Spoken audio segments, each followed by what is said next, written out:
Yes, but I wouldn't imagine a whole lot of celebrities meeting people online. Weren't you concerned about privacy? Privacy, yes.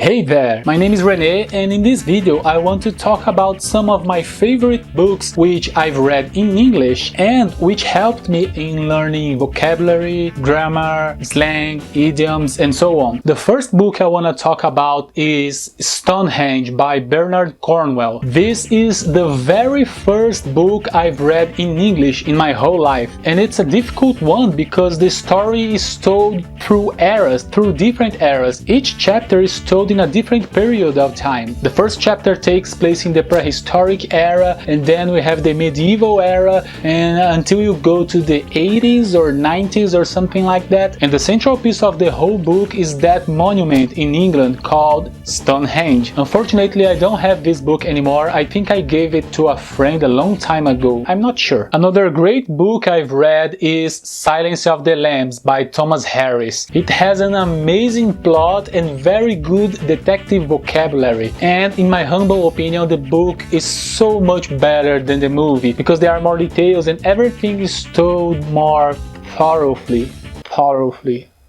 And I remember a specific part where like a police officer is talking to his agent or something like that, and they make like a play on words using the word assume. I can't remember exactly how it is. The officer says something about you cannot assume anything. If you assume, you make an ass out of you and me. And I think it's very funny because that's not possible in Portuguese or any other language. So I think that the international editions outside the US, outside English speaking countries, had to adapt this part. I don't know how, like, I don't know, changing the word maybe. And actually I can't remember what I've done with this book. I don't know if I gave it as a gift to a friend or something like that. Okay, the third book is a classic, The Godfather by Mario Puzo. It's a great book, I love it, and it's been adapted into 3 movies. I only watched the first one, but I prefer the book.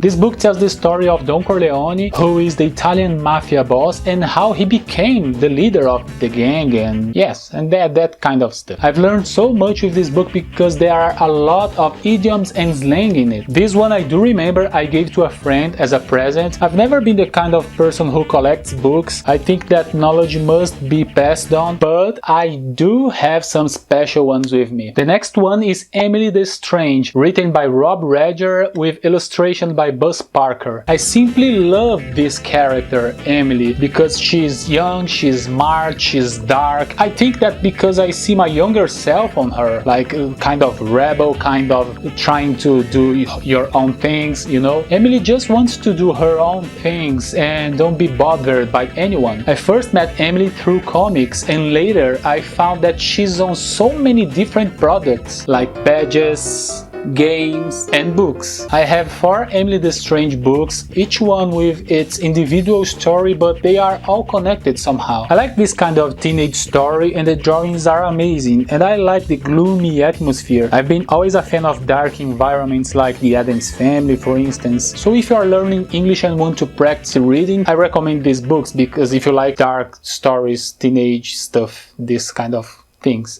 And although they are easy to read, the stories are very well written and there are amazing plot twists. Okay, and last but not least, Presumed Innocent by Scott Turow. Scott Turow.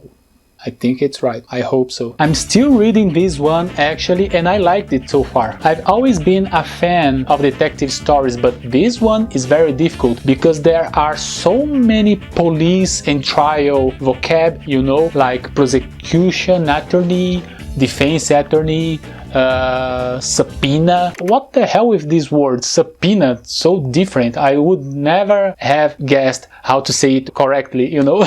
I had to ask a friend of mine who is an English teacher. I know there's a movie based on it, and I'll watch it as soon as I finish reading the book. It's complicated at times, but I've been learning so much and I can't wait to finish it because there are 2 more books waiting to be read, which is The Devil Wears Prada and Revenge Wears Prada. Well, I've watched the movie The Devil Wears Prada, and that was okay, a good movie. I hope I like the book better. And besides practicing my reading with these books, I can also practice speaking, because I usually read out loud, because it's difficult for me to talk to someone in English with this pandemic stuff. It's not always that I can call a friend, you know. So usually I read out loud a book, or I turn on the music and sing along, so that I can keep my pronunciation, my speaking going on.